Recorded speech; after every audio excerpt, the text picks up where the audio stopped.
Kátia Bruno, essa mulher incrível que eu vou conversar hoje aqui, faz parte da minha vida e faz parte da minha história. Kátia, estou muito feliz de você estar aqui comigo. E mais uma vez, muito obrigado por você ter aceitado. Eu que agradeço. O que você achou do estúdio? Incrível, muito bonito, muito acolhedor, muito gostoso de estar aqui com você. É uma honra para mim. Fico muito feliz, pessoalmente feliz, por ver o teu crescimento, a tua conquista de autonomia e de liberdade numa vida pós-empresa. É muito importante a gente se encontrar.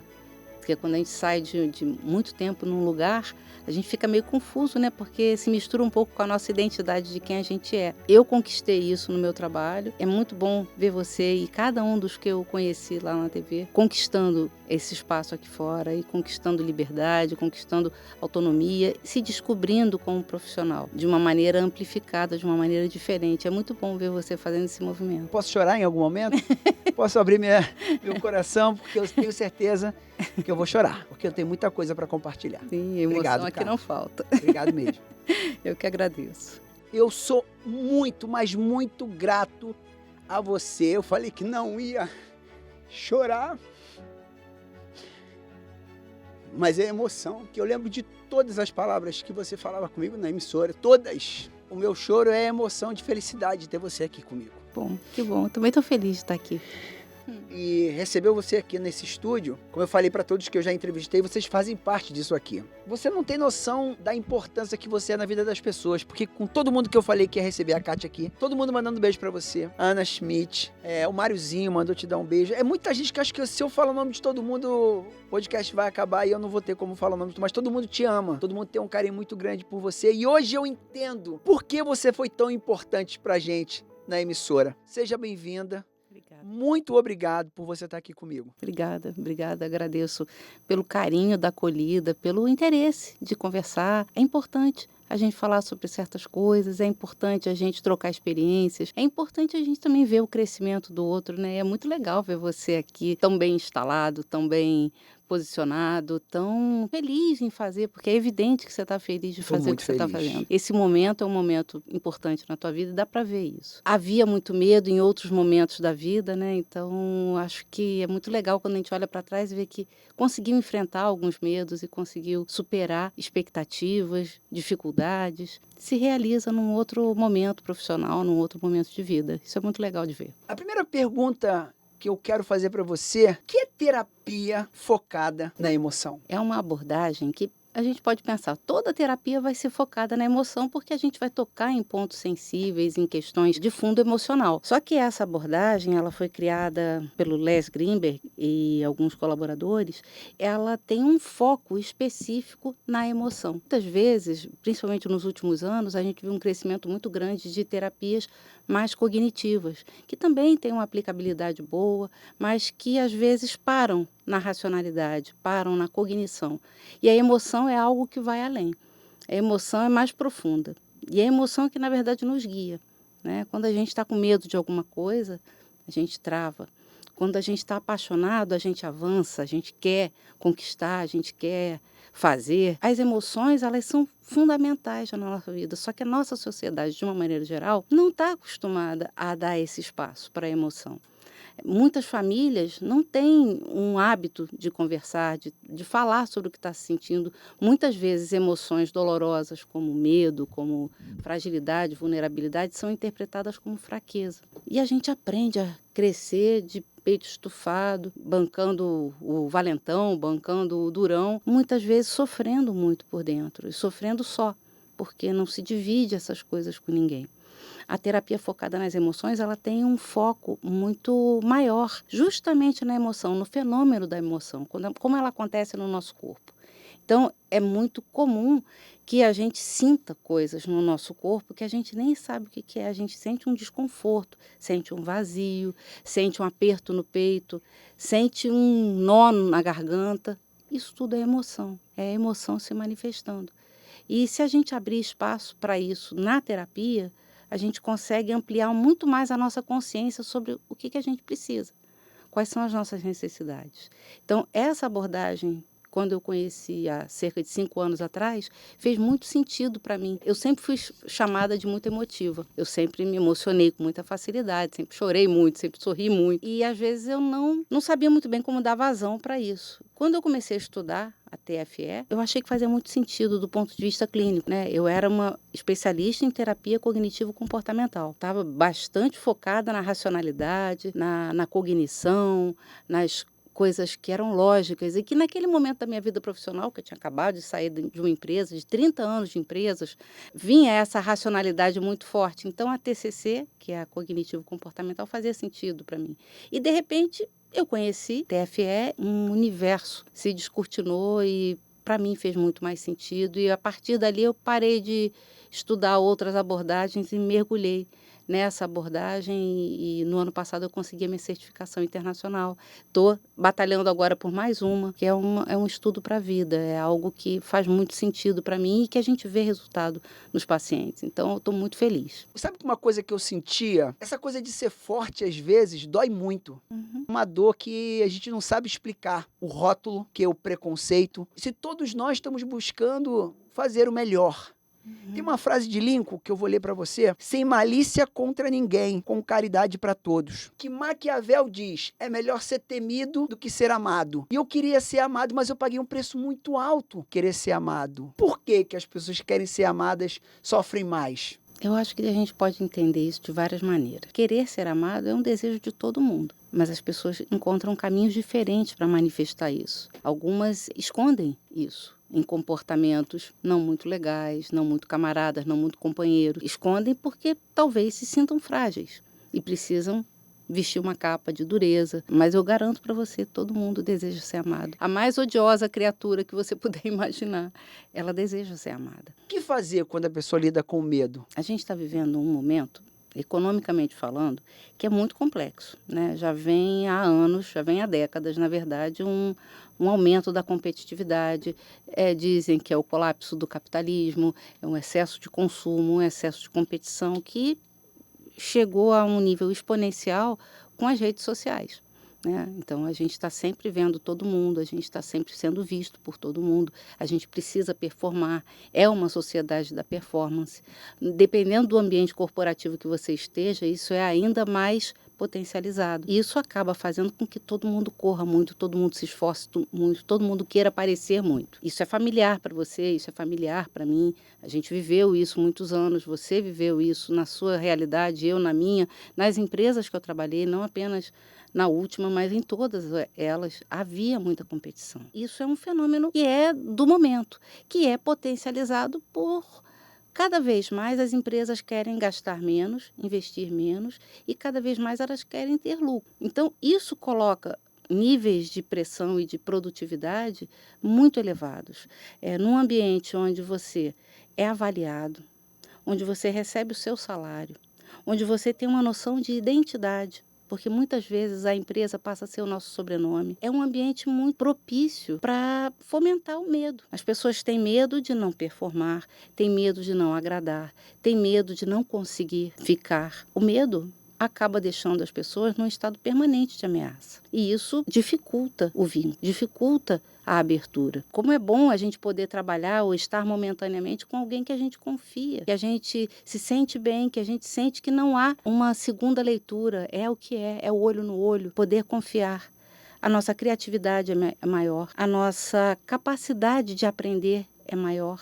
Quando a gente está se sentindo bem e confiante. Tudo isso acontece ao contrário, quando você está num ambiente em que você não sente que pode confiar, em que você sente que você pode ser o próximo a sair. O medo acaba gerando um estado permanente de ameaça. Isso tira o pior das pessoas. Vou defender o meu lado aqui, vou fazer o melhor, mas não quer compartilhar para que todo mundo possa se ajudar, para que todos fiquem juntos, cada um por si. Vou fazer um desabafo para você. Eu nunca tive num momento tão incrível da minha vida. É uma sensação de liberdade, de ter poder do controle da sua vida. E nesses 4 últimos anos e 3 meses, que foi desde o dia que eu saí da emissora, lembrando, não é esporro, é ideia.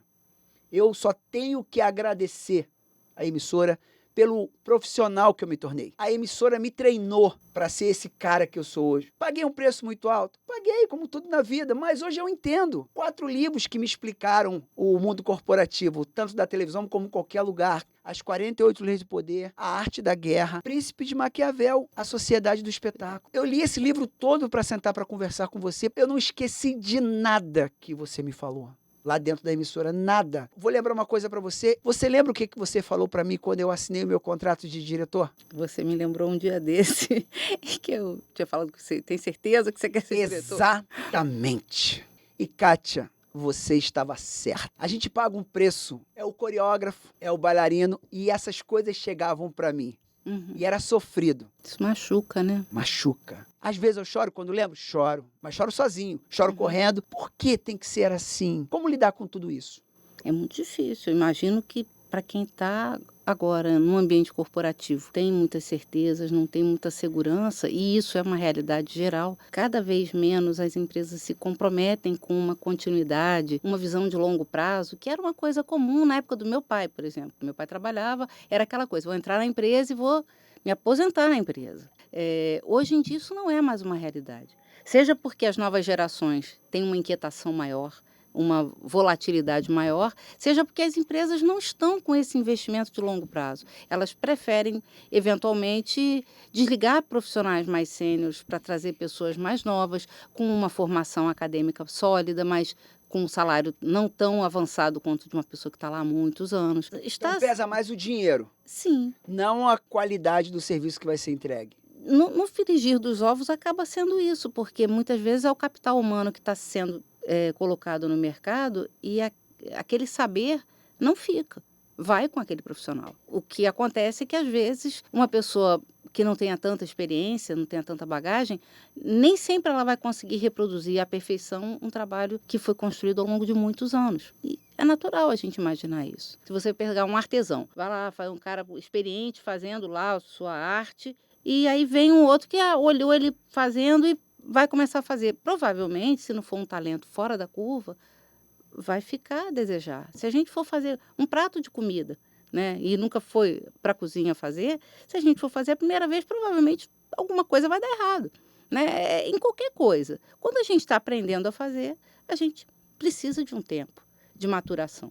E nem sempre esse tempo é dado, né? Então, às vezes, as substituições nem sempre trazem um resultado tão bom, tão potente quanto era o anterior. Mas isso é um momento que a gente está vivendo. As empresas hoje querem investir numa coisa de maior velocidade, de contratos mais curtos. E tudo isso modifica e impacta muito a noção de segurança que um emprego pode oferecer para alguém. Bauman, que fala que a gente está sempre em busca de um equilíbrio entre segurança e liberdade. Quanto mais segurança eu tenho, menos liberdade eu tenho. Quanto mais liberdade eu tenho, menos segurança eu tenho. E a gente está sempre buscando o ponto ótimo dessa equação. E é difícil achar. As empresas e as sociedades também oscilam nesse pêndulo. Tem momentos em que a gente tem um maior investimento na autonomia, no empreendedorismo, como agora, e tem momentos em que se investe mais em concurso público. Nesse momento, a gente já percebe que tem um movimento grande na direção do concurso público novamente, porque as pessoas estão inseguras demais. Então, elas começam a querer alguma coisa que dê alguma estabilidade.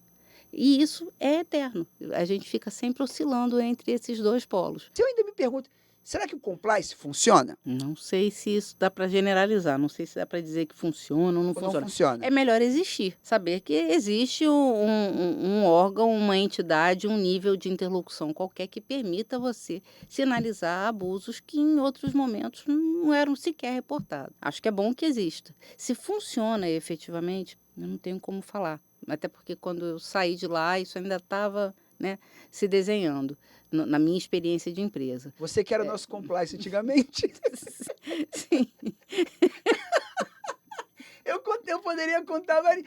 Sabe umas coisas quando acontece que você sai correndo para falar com alguém? Pô, aconteceu isso comigo agora. Calma, senta, vamos quer uma água. Lembra disso, Kátia? Eu imagino quantas vezes sua porta abriu, porque a gente que trabalha com conteúdo, a gente que trabalha com criação, o expor não era o problema era a plateia. Vou contar um case para você. Tenho uma filha de 15 anos. A Bruna, numa idade que ela era muito pequena, ela falou de um jeito um pouco rude com uma amiguinha dela. Uhum. Só que o telefone não era da amiguinha dela, era da mãe da amiguinha dela, e isso gerou um problema muito grande. Eu tive a simplicidade de pedir desculpas para os pais, para a menina, e expliquei para a Bruna que aquilo não era correto. E ali a minha filha entendeu a melhor situação para qualquer tipo de crise é a conversa. Uhum. Por que você fez isso?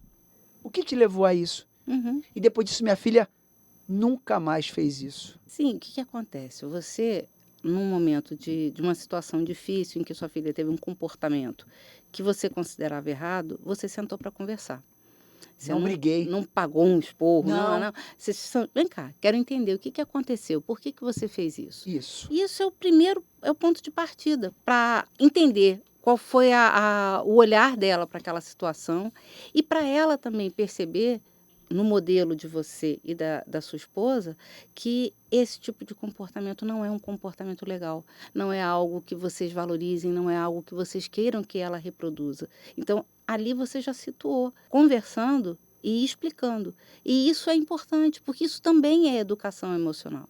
É você estar aberto para ouvir o que ela sentiu, por que ela sentiu que precisava falar daquela maneira, por que ela falou daquela determinada maneira. Então, você deu, de alguma forma, a oportunidade dela refletir sobre o que ela tinha feito e corrigir. É muito importante que haja esse espaço, só que nem sempre a gente encontra isso. Nossas famílias, a gente nem sempre tem pais atentos, pais abertos, pais emocionalmente sanados. A maior parte das vezes não é isso que tem, né? Então a gente cresce muitas vezes num ambiente rude, num ambiente às vezes agressivo, num ambiente crítico, num ambiente árido. E muitas vezes a gente encontra no trabalho situações semelhantes que fazem com que a gente até banalize certos abusos. A gente está acostumado a ser tratado de qualquer jeito, de alguma forma aquilo parece familiar. E muitas vezes eu recebo no meu consultório pessoas que falam de abusos sofridos no trabalho sorrindo, como se aquilo fosse engraçado, mas não é engraçado, é triste. Só que a pessoa precisa fazer com que aquilo pareça engraçado para ela suportar. E quando você veio aqui para fora, o que você encontrou? Além da liberdade, né? Que eu falei para você. Não é incrível? Consegue entender essa resgatar liberdade? o próprio tempo, né? Resgatar o próprio tempo, fazer escolhas mais próprias de quem você é. Né? Do tempo todo que eu fiquei ali, que eu vivi, do meu trabalho ali, eu entendi que o meu negócio era pessoas, que o que eu gostava de fazer estava relacionado a ouvir pessoas e que eu tinha uma boa escuta. E isso é uma coisa portátil. Isso a gente leva para onde a gente for. Não é um estúdio tão bacana quanto esse, obrigado, mas é algo que faz parte da minha personalidade. Então, eu entendi que isso seria o caminho para mim. No mês seguinte que eu saí, eu já estava trabalhando no meu consultório. Não era ainda o meu consultório. Eu fui lá. Hoje. Eu lembro que eu fui lá. Então, E fui várias vezes. Sim. Assim que eu saí, eu já encontrei um caminho, porque eu já tinha me entendido nesse sentido. Eu sabia que o que eu gostava de fazer era isso. E aí eu fui estudar de novo, porque eu já estava formada em psicologia há mais de 20 anos. Então eu queria resgatar esse olhar acadêmico, entender um pouquinho melhor a profissão no momento. E eu fui estudar, fiz uma pós-graduação na PUC. E depois é que eu vim fazer essa formação em TFE e há 8 anos eu estou na clínica e muito, muito feliz. Eu nunca fui tão feliz profissionalmente como eu sou hoje. Quando eu saí da emissora, eu não tive luto. Eu não tive medo. Eu acho que eu estava tão seguro do que eu queria para minha vida. E a emissora, ela já estava demitindo as pessoas. Quem me demitiu foi a Zagete. A sensação que eu tive quando eu saí, né, eu tive muito medo antes. Mas quando aconteceu, na verdade, eu não senti medo também. Eu senti, ao contrário, coragem e vontade de ver o que o mundo tinha lá fora. Né, de entender o que eu poderia fazer lá fora. Reiterei os meus valores, né, nessa mensagem que eu mandei para o público artístico, né, dizendo no que eu acreditava, e isso ia comigo. Né, e assim, eu fui muito acolhida por todos. Né, muito, realmente eu recebi assim, um carinho muito, muito, muito grande de todo mundo. No dia que eu fui desligada e que eu mandei o o e-mail para todo mundo, uma leva de gente na minha sala para se despedir, para falar, manifestações assim infinitas mesmo de carinho, de respeito, que realmente me ajudaram muito a viver aquele momento de despedida, né? Que é uma despedida impactante, é uma despedida importante, mas foi muito emoldurada por esse carinho. Eu recebi realmente um carinho muito genuíno, muito verdadeiro. Mas muita gente gosta de você, Kátia. Você é amada por muita gente, você não tem noção. É muito legal isso, e isso pavimentou meu caminho de saída. Pavimentou realmente. Saí atendendo algumas pessoas, ainda atendo algumas pessoas que trabalham lá, de atores, autores, diretores. Muito mais outras pessoas me procuram, pessoas que vêm indicadas por pacientes meus, pessoas que sabem do meu trabalho por outras pessoas. Eu não preciso, você viu, né? Você viu meu Instagram todo, praticamente não tem nada profissional ali. Porque eu não uso o Instagram como uma rede social para trabalho. A minha clínica está muito bem, e eu, graças a Deus, não preciso fazer esse movimento de cavar, né, novos Sim. pacientes, né? Isso tá tudo caminhando do jeito que tem que ser mesmo, sabe? Eu estou feliz, eu estudo, continuo estudando. Estudar faz parte da minha vida. Hoje eu tenho uma distribuição do meu tempo que faz mais sentido para mim. Isso é uma coisa maravilhosa que a gente conquista, e aí a gente percebe, a gente é mais forte do que a gente imagina que é, e a gente é mais capaz de lidar com as situações do que a gente supõe. Então, isso é muito legal também de concluir, né? Isso é muito legal. Vejo você aqui, eu vejo o mesmo movimento. Eu vejo você mais forte, mais confiante em você, menos dependente da aprovação. Eu paguei um preço emocional muito Eu imagino. forte para provar que eu estava pronto. Uhum. Vou contar um case. Quando eu fui promovido a diretor na emissora, eu comecei a mudar até o meu jeito de me vestir, para as pessoas poderem ver que eu tinha mudado. Mas não estava adiantando. Era muito difícil para mim, sabendo que a emissora tinha me treinado para entregar o melhor. Quando você começava a se entregar, automaticamente outras pessoas começam a te ver. E outras pessoas começam a te procurar. E aí começam a quebrar a hierarquia de ir lá no DAA e falar, olha, gostaria de ter o Fly comigo no evento tal. Eles não faziam isso. Pô, Fly, tem como você vir aqui na emissora, que eu quero falar com você? E tu ia lá na emissora, aí tu chegava lá porque tinha alguém querendo você. Tinha alguém, caramba, que maneiro. E aí eu voltava e falava, entre em contato com o DAA, pro DAA liberar. Uhum. Aí quando ele entrava em contato com o DAA não liberava. Por quê? Porque eu estava num outro produto. Uhum. Ah, mas o Fly falou que dá para fazer. Aí o DA me chamava para brigar comigo porque eu falava que dava para fazer. Mas eu entendi que isso não acontecia só comigo, acontecia com todo mundo. Eu fui trabalhar num produto chamado Adnite, Uhum. do Marcelo Adnet. Sim. Quem me levou para lá foi o Emerson Muselli. Uhum. Hoje o Emerson Muselli é um grande amigo, mas ele me fez sofrer com o famoso feedback. E depois de muito tempo, ele na frente da minha família e de um grupo de amigos dele, ele me pediu desculpa. Porque ele falou que ele se tornou uma pessoa melhor depois que ele teve a convivência de estar ao meu lado. Eu nunca ofusquei nenhum líder meu. Quem me promoveu foi o Talma, um dos maiores diretores que a emissora já teve. Essa coisa de colocar você numa situação de raiva, de medo, de, pô, estou fazendo tudo certo, estou dando o meu melhor, e eu escuto esse tipo de feedback, por quê? Para que eu tenho que... A lágrima descia, Kátia, mas não era um choro de... Porque deu vontade de fazer assim, ó, quer saber? Eu vou embora dessa porra. A gente é biologicamente desenhado para buscar acolhimento, buscar grupos, né? A gente biologicamente precisa disso.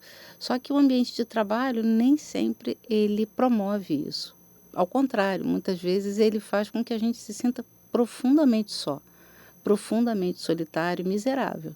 Tem a competição, a insegurança, a incerteza, a desconfiança, tem a pouca comunicação, tem todas as variáveis que acabam fazendo com que as pessoas fiquem em alerta, né, em ameaça, em sensação de ameaça.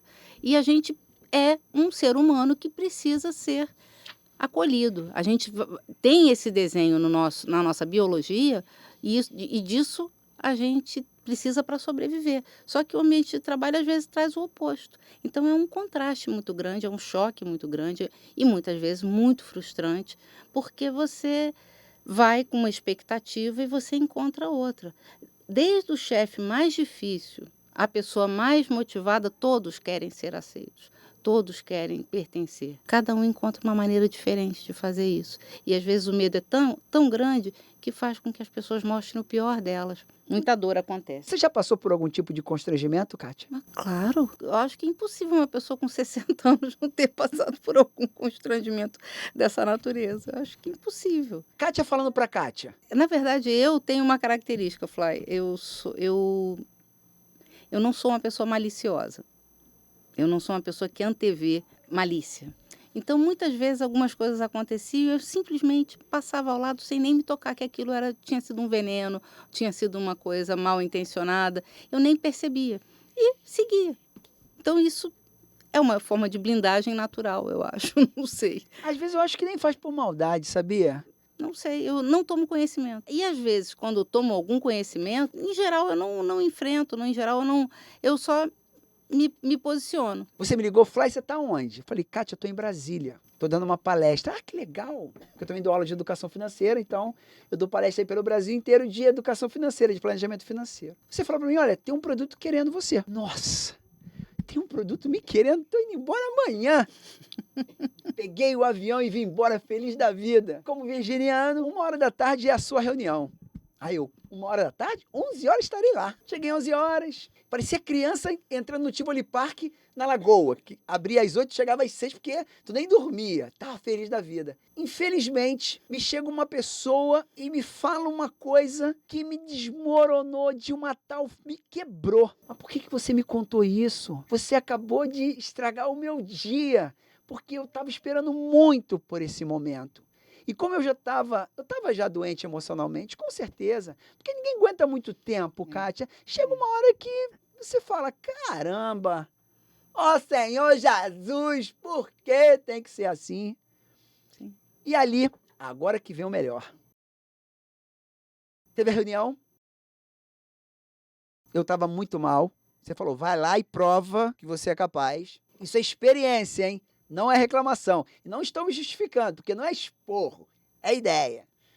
Vai lá e mostra. Só que eu não estava mais afim. Ali eu comecei a entender que eu estava no meu limite. Aí eu fui embora. Falei, gente, amanhã, tá hora, eu vou estar lá na edição e a gente vê. Aí eu durmo muito cedo, meu telefone tocou, era 10h30 na minha casa. Olha, aqui é fulano de tal, podia falar com o Fly? Claro, minha esposa atendeu telefone de casa, pra você ver, né? E depois, não, então, olha, Ricardo Oddi, tu falou que você não precisa vir mais, porque ele falou que os diretores que nós temos aqui dá pra segurar. Ali eu vi uma parada muito maneira. Eu atendi e falei, tá tranquilo, é normal, isso acontece. Isso acontece o tempo todo na emissora, mas olha só, muito obrigado pela oportunidade.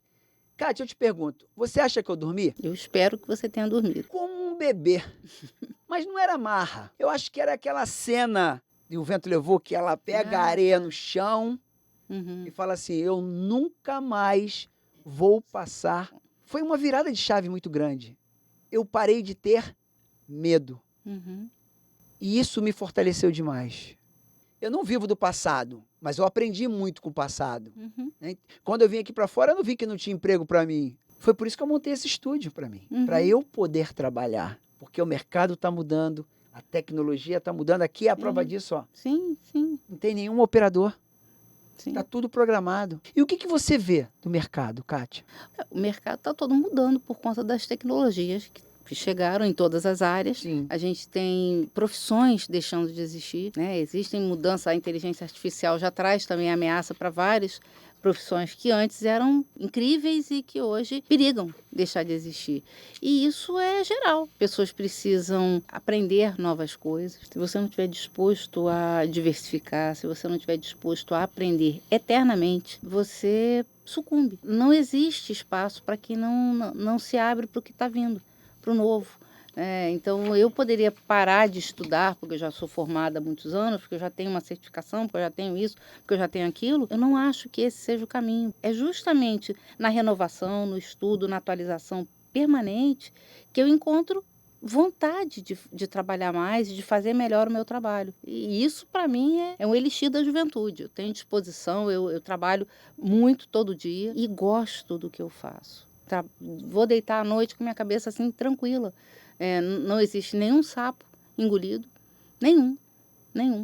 existe uma sensação de propósito mesmo, eu me sinto realizada no que eu faço. E isso é inestimável. Assim como você, eu sou muito grata, não só à emissora, mas às outras empresas que eu trabalhei, porque me trouxeram muita informação, me trouxeram muita vivência humana, né? Me trouxeram aprendizados, alguns dolorosos, sim, e outros maravilhosos. Então, tá tudo certo, a conta fecha, sabe? Tô bem tranquila com relação a isso. Vamos falar de coisa maravilhosa? Vamos. E aí, vovó? Tá animada pra netinha? Muito, É muito, netinha ou muito. netinho? Não sabemos ainda, né? Não sabemos ainda. Minha filha está chegando hoje de viagem. Eu vou revê-la depois de quase 2 anos sem vê-la. Olha só, vou fazer aqui duas coisas, uma comparação com o que a gente estava conversando. Você Uhum. falou daquele momento do vídeo Uhum. e esse momento da avó, aonde a idade está presente. Imagina ser avó. Isso deve ser maravilhoso. Maravilhoso. Eu não pensei que fosse acontecer, não por agora, mas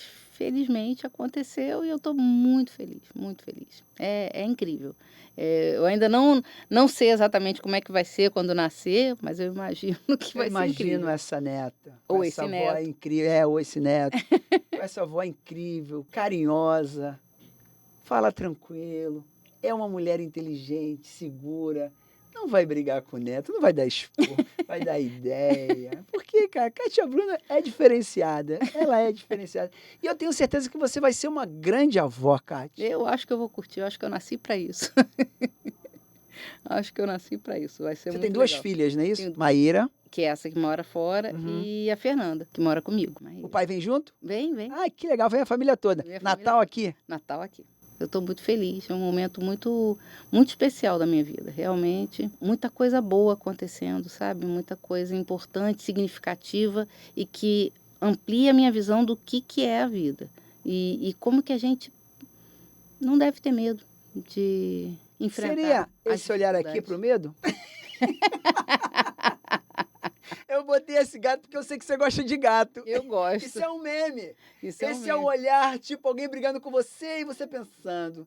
Lixando, não é aquele que lixa a unha? É, esse aí. Eu acho que esse olhar é olhar para aquela pessoa que tá te dando esporro, olhar para a pessoa que tá com assédio moral, é olhar, tipo assim, olhar pro medo, não tô com Você medo. se acha muito, né? Você se acha muito, né, irmão? Você tá achando que você é a última bolacha da parada. Esse gato aí é olhar. Eu olhei muitas vezes assim, porque a natureza humana é muito difícil. A natureza humana tem que ser estudada. Com certeza. A gente aprende todo dia um pouquinho mais. Eu vou rodar um vídeo aqui para vocês poderem entender esse trabalho maravilhoso que a Kátia Bruno faz. Eu não tenho pressa. Eu sei que a internet é tudo rápido, eu sei que a internet tem que dar engajamento no primeiro segundo, mas aqui não. Aqui tem conteúdo, aqui tem qualidade, aqui tem pessoas que eu não trouxe ninguém aqui que não fizesse parte da minha história e da minha vida. Vou rodar o vídeo aqui, Kátia. Que mundo seria esse? Imagine se pudéssemos experimentar nossas emoções de tal maneira que soubéssemos para que elas servem, mesmo quando elas doessem demais. E se reconhecêssemos a vulnerabilidade como a porta de entrada para as nossas necessidades e o vínculo em nossos relacionamentos. Ver a vulnerabilidade dos outros desperta a nossa empatia e aquece o nosso coração para os outros. Imaginem todo mundo sabendo que estamos ansiosos e assustados de vez em quando e entendendo que isso é o que nos mantém a salvo do perigo e vivos. Imaginem aceitar que quando temos medo de algo que não é prejudicial, precisamos de apoio para acessá-lo, não para evitá-lo. Estar triste não é uma fraqueza. É uma reação natural de quando perdemos algo importante e significativo, sentimos falta de alguém que amamos ou desejamos o que nunca tivemos. Se reconhecêssemos que a necessidade da tristeza é proximidade e conforto, não sofrimento solitário em silêncio e isolamento. E se soubéssemos como nos acalmar quando nos machucamos, ao invés de nos punirmos por não sermos fortes o suficiente? O remorso, a vergonha e a culpa são emoções normais que nos ajudam a distinguir o certo do errado. No entanto, nossa tendência de nos culpar e criticar pode tornar a vergonha tão avassaladora que nos encolhemos e queremos nos enrolar como uma bola, querendo desaparecer ou até mesmo morrer. Imaginem, em vez disso, sermos capazes de nos desculpar e reparar quando nos sentimos culpados e envergonhados. Aceitar nossa necessidade de reconhecimento e aceitação. E se reconhecêssemos a raiva como combustível para a assertividade? A raiva saudável nos capacita a defender aquilo que é importante para nós. Aquela que nos ensina a dizer não, nos protege e cria limites saudáveis. Não seria útil sabermos a diferença entre ficar com raiva porque alguém violou nossa integridade e ficar com raiva quando realmente estamos com medo, envergonhados ou solitários? Às vezes, como solução, colocamos uma tampa nas emoções mais desconfortáveis para evitá-las, como uma tentativa de não sentir e desejar que isso não estivesse aqui dentro. Imaginem se pudéssemos sentir o que estamos sentindo, deixar que nossas emoções nos informem do que precisamos e do que é importante e significativo para nós, e deixar que isto dê direção aos nossos pensamentos e ações. Imaginem encontrar coragem para expressar nossas necessidades sinceras, ao invés de culparmos os outros por não nos darem o que precisamos. Tudo isso se torna difícil de viver quando queremos fingir que isso não existe, quando somos possuídos ou sequestrados pelas nossas emoções, porque a desconhecemos ao invés de abrirmos as portas, recepcioná-las e sabermos o que elas realmente querem nos falar.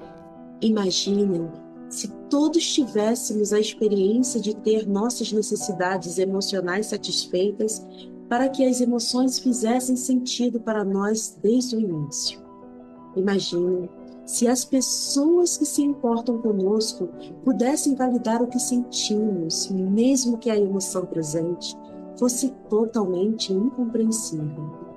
E se tivéssemos aquelas pessoas que nos ouvissem atentamente, nos ajudassem a reconhecer as emoções em nossos corpos e nos ajudassem a colocar palavras naquilo que não conseguimos nomear no momento? E se elas pudessem enfrentar nossa tristeza com proximidade e conforto, nosso medo com segurança e proteção, nossa raiva com aceitação de nossa vontade e limites, e nossa vergonha como normal e digna de reconhecimento?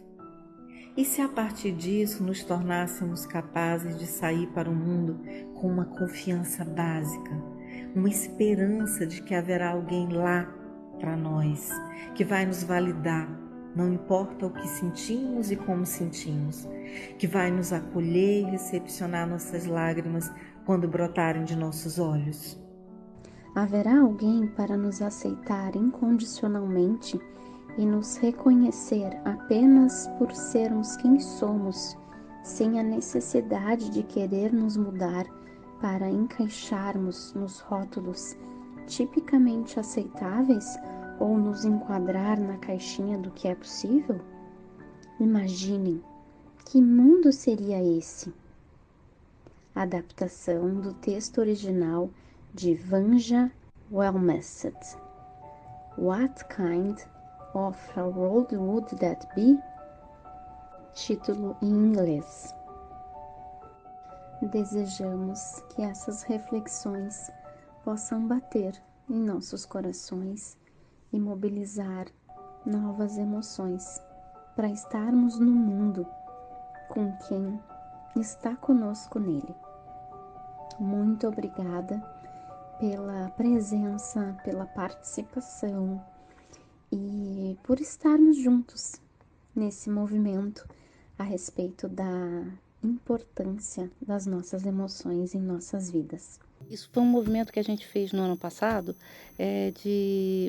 como se fosse assim, uma prestação de serviço para a população em geral, para o público leigo, para oferecer alguma coisa a respeito de emoções, para que as pessoas tivessem algum tipo de informação a respeito de emoções, num lugar com uma curadoria, com critérios, né, para que a gente pudesse passar informações corretas, que pudessem ajudar as pessoas a refletir. E foi um sucesso. Foi lindo. Vamos trabalhar com todas essas emoções, Kátia, que a gente está vivendo hoje em dia. Pode parecer legislar em causa própria, mas terapia é muito importante. Eu fiz 3 anos. É muito importante. Ajuda muito a gente a se organizar melhor por dentro. Eu não deixo de fazer terapia, faço há muitos e muitos anos. Eu acho que para o profissional de saúde é necessário, é fundamental. Eu acho que para qualquer pessoa mas para profissional de saúde que trabalha com isso é essencial. E aí eu acho que só assim mesmo, a gente saneado, a gente se conhecendo, é que a gente pode ajudar alguém a se conhecer também. Nós estamos chegando no final do nosso bate-papo, mas eu queria falar sobre a raiva. Vou contar outro case, só que eu não vou dar nomes. Por que eu estou trazendo cases? Porque dentro da pesquisa que eu fiz, a terapia focada na emoção, tinha muitos cases, depoimentos de pessoas que falaram no consultório, não dá um nome, mas conta como é que cada pessoa agiu. E nesses momentos difíceis, quando eu fui promovido, e vem a frase, você tem certeza? E hoje eu entendo, mas valeu a pena? Repito, valeu a pena sentir as dores, porque me fortaleceu muito. Mas foi o único dia que eu literalmente senti raiva ao ponto de querer agredir uma pessoa. Foi um dos momentos mais difíceis da minha vida no mundo profissional. E nesse dia, eu já tinha sido promovido, tava doido para trabalhar, tava assim, feliz da vida. Achando que já tinha conseguido tudo. E pelo contrário, set de gravação rolando. Então, o diretor-geral fala assim, vem cá, ó, pega essa câmera, pega aqui essa, tipo video show e grava, making off. Deixa comigo. E eu, felizão, indo pra lá, vindo pra cá, mas carregando a carga, né? E ali eu entendi Príncipe de Maquiavel. Eu tô lá gravando, o primeiro problema que eu tive foi, o convidado chegou, eu fui abordar o convidado, estou entrevistando o convidado e o meu câmera me atravessou, começou a perguntar pro convidado, aí eu olhei pra ele assim e falei, cara, quem fez isso? Mas beleza, vambora, e a vida que segue, é só pá. Mas ele não faria isso com outro diretor, porque é melhor ser temido do que ser amado. Se a outro diretor botaria ele no lugar dele, e quem passaria a ser o grosso seria quem? O diretor. Mas a grosseria veio do profissional. Lembrando, trocando experiência. Primeiro sinal. Inflamou. Beleza. Tô gravando. Daqui a pouco escuto uma voz na frente de todo mundo. O que você está fazendo está errado. Na frente de todo mundo. Eu fiquei sem atitude. Eu falei, o que eu faço agora? Porque tinha o espetáculo. A raiva veio me consumindo de uma tal forma que eu olhei e falei, não, vai dar tudo certo. Acabei o que eu tinha que fazer. Acabei assim, porque eu fiquei com vergonha. Saí de cena, eu fui pra fora, eu chorava, mas não era um choro de lágrima, não, era um choro que eu nunca tinha chorado na minha vida. É aquele dia de fúria que você sente que você for matar esse cara agora. Um senso de injustiça, né? Total. Desnecessário. E aí quando eu li Maquiavel, eu entendi por que isso acontece. Eu preciso mostrar que eu sou melhor do que você. Você tá nesse carro, você não é merecedor desse carro. Eu vou te desautorizar aqui por conta disso. Entendi.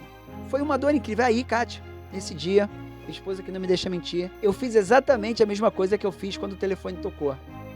Eu peguei minha mochila, botei nas costas, peguei minha família que estava lá e fui embora. Mas foi muito doloroso. Eu imagino. Eu já tomei esporro na frente de 3.000 pessoas, no Pelourinho, por um erro que não foi meu. De novo. Espetáculo. Porque o problema não é o esporro, é aonde você toma o esporro. Só que o pedido de desculpa nunca é na frente de todo mundo. E foram dores que me marcaram até hoje. Eu acredito. Tá resolvido, mas eu guardei. Esse mas nome a cicatriz fica, né? Fica. Esse nome não é esporro, é ideia, porque eu nunca dei esporro a ninguém. Eu esperei 7 anos na emissora para poder ser diretor e eu sou muito grato ao Raoni Carneiro, que me abraçou e deixou eu trabalhar. Ele deixou ser diretor. Eu lembro como fosse hoje, também nunca contei isso, teve uma reunião na emissora e eu fui lá apresentar o Sem Corte. Quando eu cheguei na frente, eu chorei. Qual era a emoção desse choro? Valeu a pena esperar os 7 anos. Valeu a pena. A conclusão que eu chego hoje para você que está me assistindo aqui é que tudo passa. Hoje você está, amanhã você não está. Uhum. E falar isso para você aqui, Kátia, é uma coisa maravilhosa, porque eu nunca mais esqueci aquela frase que você falou para mim. E você estava certa. Você sabia do que você estava falando. E às vezes é muito ruim ouvir a verdade. Eu sei. É muito ruim ouvir a verdade. Mas hoje eu me tornei esse homem que eu sou hoje, graças a você. Poderia falar que muita gente que nunca teve preconceito comigo. Você não está sentado aqui na minha frente à toa. Uhum. Eu sabia que eu ia ser muito bacana esse papo com você hoje. Eu sou muito grato. E se hoje eu aguentei essa raiva, se hoje eu aguentei todas essas emoções, é que tiveram pessoas como você que me ajudaram nos momentos mais difíceis da minha vida. Porque eu sei que não é só eu. Como no vídeo, às vezes a gente se sente fraco. A gente fica, por que eu tô sentindo isso? Não era para sentir isso. Muito ruim sentir isso. Muito ruim É muito ruim sentir vergonha. preconceito, vergonha. Uhum. É muito ruim ser humilhado. Uhum. E não é vitimismo. Não, é ruim mesmo. É muito ruim. E essas pessoas não têm noção como elas me fizeram mal. Uma pessoa como a Kátia, que faz um trabalho lindo pra gente saber lidar com essas emoções e essas dores que a vida nos traz. Não é um trabalho simples, porque a gente sabe que está... Desculpa ter me desabafado. Não, que é isso. Faz parte de um sistema, a gente faz parte de uma empresa, a gente representa uma empresa muitas vezes, e às vezes é difícil, né? Porque quando a gente está lá na ponta, a gente vê a dor humana. A gente não vê um número, a gente não vê um preconceito, a gente não vê as coisas que muitas vezes são perpassadas naturalmente. E a gente está vendo o ser humano. E Então, como estabelecer limite? Como é que a gente bota limite nisso, Kátia? é difícil, né? É difícil porque o limite depende muito de cada um, né? O seu limite, provavelmente, é um limite diferente de uma outra pessoa que passa pelas mesmas coisas que você. É um combinado de fatores que fazem com que você tenha mais ou menos margem para estabelecimento de limites. A assertividade, né, que é a capacidade de você defender o seu ponto de vista, defender a sua posição sem ferir a posição do outro, é algo que é muito pouco desenvolvido. A gente é mais camarada, a gente é mais generoso, a gente é mais gentil, a gente é mais gente boa. E às vezes dizer não é bem visto. Eu aprendi, te falei. É uma conquista aprender a dizer É não. maneiríssimo. É libertador. É usar a sua raiva de uma maneira assertiva e não agressiva, nem autoagressiva. Isso é uma conquista. E às vezes leva uma vida inteira para aprender isso. Mas a gente está sendo provocado o tempo todo, Kátia. Se hoje em dia você não pratica um exercício, se você não tem uma boa leitura, ou se você não tem a sua fé, você precisa de algum pilar. Porque se você não está fazendo nada, em algum momento você vai sentir a pressão. Quem está no mundo hoje está sentindo a pressão. Estando dentro de empresa ou não. A gente está vivendo um momento muito convulsionado. Um momento violento, um momento de precariedade, um momento de escassez, um momento de ameaça, muita agressividade. Então, as pessoas estão muito agressivas. Você pega o carro, você vê como é que está o trânsito. As pessoas estão todas no limite da pressão, no limite. Então, esteja ou não numa empresa, a gente está sentindo que a sociedade como um todo está vivendo muito pressionada. Então, é importante a gente ter um cuidado consigo mesmo, fazer a sua meditação, fazer a sua prece, se você é de prece, fazer algo que faça sentido na tua vida, seja estar com a sua família, seja ler algum livro, ler ou ter algum hobby, enfim, ter alguma coisa que você sinta que faz sentido para você ter um senso de realização, de prazer ou de autocuidado, para aguentar o tranco, porque senão é difícil. Eu fui para Paris. Eu estava feliz todo dia, Kátia. Trabalhando 11, 12, mas estava feliz. De estar lá. De estar trabalhando. Eu sou muito grato à Karina Cajus. A Karina me deixou criar. Não tinha um único dia que eu não acordava e agradecia. Muito obrigado. Pela experiência, Pela pela experiência, oportunidade, né? pela oportunidade. Eu acho que é o Shakespeare que fala, né? É que o importante é estar pronto. Eu Então, treino todo dia, cara. Você treina todo Eu dia. treino todo dia, Kátia. Sou muito grata à minha esposa, Cristiane, Uhum. à minha filha, todos que estão sempre muito próximos. Eu quero estar próximo das pessoas que me fizeram crescer, me fizeram aprender. Uhum. Não tenho rancor, Uhum. mas eu não esqueci nada. Nada que fizeram comigo eu esqueci. Entendi. E não vou dar na mesma moeda, Uhum. mas eu lembro de tudo. Cada situação, Tem uma gavetinha de de dor aí, cada né? constrangimento, de cada vergonha. São as Não é dores que a raiva. gente tem. Uhum. Mas dói, né? Eu lembro de tudo. Eu contaria vários cases. Eu fiz aqui vários para você. É porque eu acho que tudo que a gente vive, né? Mesmo as coisas que são dolorosas, difíceis. Foi doloroso. E na minha vida, assim, saindo até do âmbito de empresária, de empresa, na vida pessoal, os trancos que eu levei na vida pessoal me tornaram uma pessoa melhor. Não tem nenhuma coisa difícil que eu passei na minha vida que não tenha sido transformado em mais experiência, mais vivência, mais entendimento, mais autoconhecimento. Então, assim, eu não renego nada, nada, nada, nada. Mesmo as coisas ruins. Nos filmes, as pessoas costumam ir atrás da vingança. Sim. Né?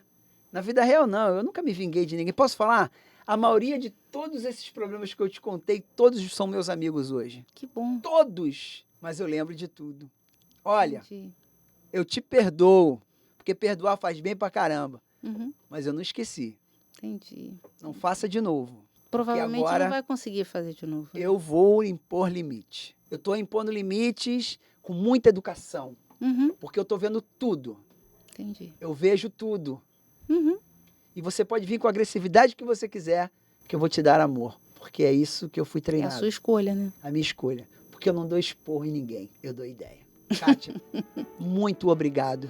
Por nada, querido. Você foi incrível. Eu esperei muito esse dia aqui para a gente poder conversar e te agradeço do fundo do meu coração, porque aqui também tem seu dedo aqui dentro. Que isso. De verdade. Eu que agradeço a oportunidade de estar aqui conversando contigo e presenciando o teu sucesso, o teu crescimento, o teu desenvolvimento da assertividade, do estabelecimento de limites. Foi um caminho tortuoso, né? Mas você chegou lá, Foi né? tortuoso. E está sendo muito bom ter essa liberdade. Kátia, obrigado. Acredito. Obrigada a você. É isso. Eu falei para vocês que esse programa ia ser incrível. Quero agradecer primeiro a Deus por estar aqui nesse espaço.